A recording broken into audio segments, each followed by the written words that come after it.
President Xi Jinping and other top leaders extended Spring Festival greetings to all Chinese people Saturday as they met more than 2,000 members of the public at a reception in Beijing.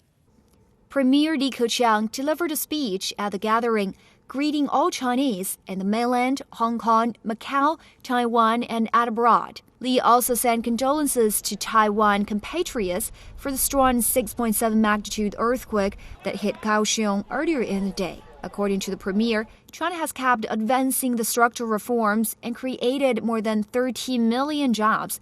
People's incomes have increased in sync with GDP. In the new year, development remains the primary task. China will strengthen structural reforms, especially the supply-side reform. The government will spare no efforts to resolve issues bearing on the immediate interests of the people, fighting poverty and bringing them care and opportunities to build fortune.